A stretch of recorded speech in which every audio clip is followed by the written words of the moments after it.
पर्यावरण, वन और जलवायु परिवर्तन विभाग के सौजन्य से 74वां वन महोत्सव 2023 के अवसर पर सुपौल के जवाहर नवोदय विद्यालय के सभागार में एक कार्यक्रम का आयोजन किया गया। इस मौके पर सांसद दिलेश्वर कामत, डीएम कौशल कुमार सहित जिले के अन्य वरीय अधिकारी और गणमान्य मौजूद रहे। इस मौके पर जवाहर नवोदय विद्यालय के प्रांगण में पेड़ लगाए गए। कार्यक्रम में जवाहर नवोदय विद्यालय के छात्र भी मौजूद रहे। इस मौके पर आयोजित कार्यक्रम में अपने संबोधन में सांसद दिलेश्वर कामत ने कहा कि हमारे जीवन में पेड़ की बड़ी महत्ता है। पर्यावरण को संतुलित करने के लिए पेड़ लगाने की आवश्यकता है, इसलिए सबों को पेड़ लगाना चाहिए, तभी पर्यावरण संतुलित रह पाएगा।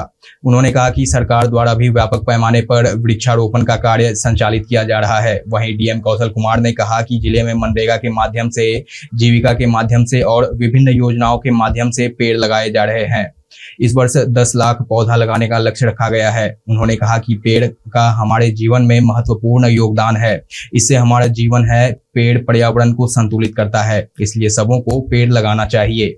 सरकार द्वारा भी इस दिशा में बृहद स्तर पर कार्य किए जा रहे हैं। इस कार्यक्रम में उपस्थित मंडल के माननीय वन महोत्सव मनाया जा रहा है और जिले को लक्ष्य निर्धारित करके दिया गया है कि इस साल कितने पेड़ लगाए जाएंगे। आपको बताते हो हर्ष हो रहा है कि इस साल हम लोग नरेगा के माध्यम से 3.5 लाख पौधे लगाएंगे। उसके अलावा जीविका के माध्यम से 2.5 लाख पौधे लगाने का लक्ष्य रखा गया है।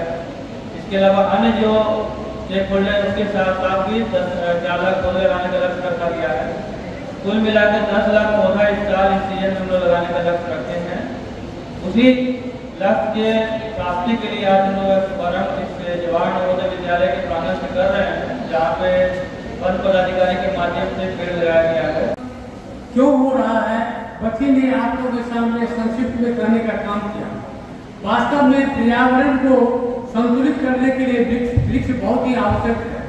वृक्ष ही हम लोगों के का जीवन बना जाता है, क्योंकि हम लोग कार्बन में ऑक्सीजन लेते हैं, कार्बन डाइऑक्साइड छोड़ते हैं और वृक्ष क्या करता है, कार्बन डाइऑक्साइड को लेता है और ऑक्सीजन छोड़ता है। तो हमारा जीवन रक्षक है। वृक्ष हम लोग का जीवन रक्षक है। इसलिए कहा गया है जो वृक्ष अगर आप यदि पूरे अपने क्षेत्र में अपने आसपास लगाएंगे तो आपको पर्यावरण जो है संतुलित रहेगा।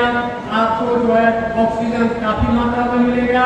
वातावरण जो दूषित है वो शुद्ध होकर के आपको सांस में जाएगा और स्वस्थ रहेंगे। इसलिए वृक्षारोपण का कार्यक्रम किया जाता है। आज पूरे बिहार में यह वृक्षारोपण कार्यक्रम प्रारंभ किया गया है और खास करके हम धन्यवाद देना चाहते हैं जिला पदाधिकारी महोदय का, जो उन्होंने अपने पूरे इस जिला में सभी पंचायतों में यह कार्यक्रम आज प्रारंभ कर दिया है।